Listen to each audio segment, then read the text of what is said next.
नमस्कार, मी सीमा रायमाने. आपलं तारा न्यूजमध्ये स्वागत आहे. चला तर पाहूयात आजच्या दिवसभराच्या ठळक घडामोडी.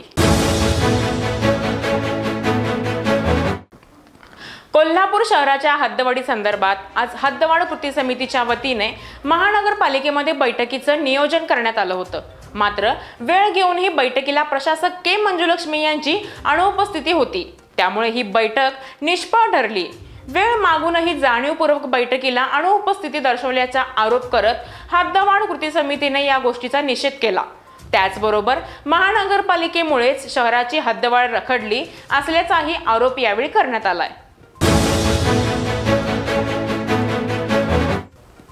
गोकुळ दूध संघाच्या वाशी मुंबई युनिटमध्ये झालेल्या गैरव्यवस्थापनामुळे मोठ्या प्रमाणात दुधाचे नुकसान झाले असून त्याचा थेट आर्थिक फटका गोकुळला बसल्याची माहिती समोर आली आहे. या प्रकरणावर संचालिका शौमिका महाडिक यांनी गंभीर दखल घेत कार्यकारी संचालकांकडे याबाबत लेखी खुलासा मागितला आहे. आजरा आंबोली राष्ट्रीय महामार्गावर देवर्डे माध्याळे येथे एका धोकादायक वळणावर रविवारी सकाळी मोटारसायकल व चारचाकी यांच्यात भीषण अपघात झाला. या अपघातात कोल्हापूर येथील सिद्धेश विलास रेडेकर वय 23 कोल्हापूर या युवकाचा मृत्यू झाला. सिद्धेश हा कोल्हापूरमध्ये आर्किटेक्चरचे शिक्षण घेत होता.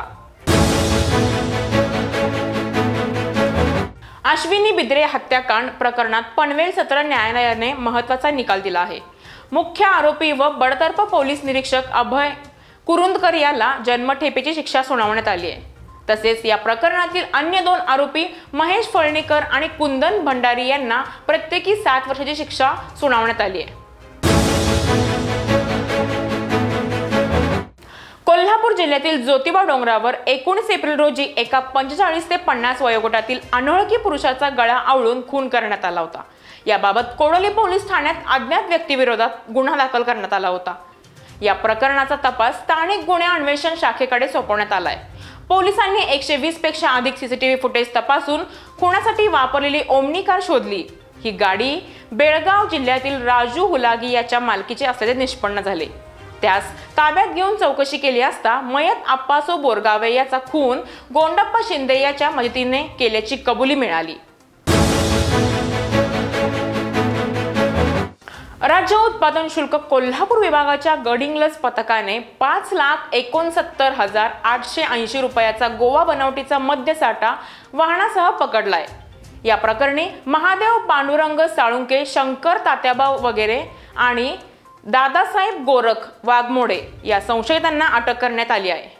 ही कारवाई गडिंग्लज तालुक्यातील कौलगे फाटा येथे रविवारी करण्यात आली अशी माहिती राज्य उत्पादन शुल्क विभागाच्या जिल्हा अधीक्षक स्नेहलता नरवणे यांनी दिली. केडीसीसी बँकेचे माजी चेअरमन व ज्येष्ठ संचालक AY पाटील यांच्या वाढदिवसानिमित्त सामाजिक उत्तरदायित्व जपत बांधकाम कामगारांना भांडी संचाचे वाटप करण्यात आले. या उपकरणात अनेक मान्यवरांची उपस्थिती लाभली होती. या कार्यक्रमाच्या अध्यक्षस्थानी RY बापू होते. धामणी मध्यम पाटबंधारे प्रकल्पाअंतर्गत पडसाळी राई 1 राई 2 या वसाहतीमधील नव्या नागरी सुविधांचा लोकार्पण सोहळा नामदार प्रकाश आबिटकर यांच्या हस्ते पार पडलाय. यावेळी त्यांनी सांगितले की प्रकल्पग्रस्तांचे पुनर्वसन नियोजित वेळेत पार पडत असून पंचक्रोशीतील पाणी टंचाई दूर होणार आहे. नागरिकांना धरणाचे काम सुरू होण्यापूर्वीच योग्य सुविधा मिळाल्या आहेत. या आणाच्या ताज्या अपडेटसाठी पाहत राहा फक्त तारा न्यूज.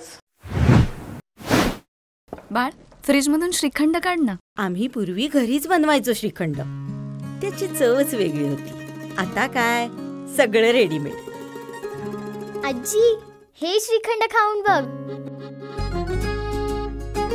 आज तुझ्या आईनं घरीच बनवलं की काय? हे आहे गोकुळचं श्रीखंड. अगदी जिभेवर रेंगाळणारं. जिभेवरच नाही तर मनावरही रेंगाळणार. गोकुळ श्रीखंड, मनावर रेंगाळणार.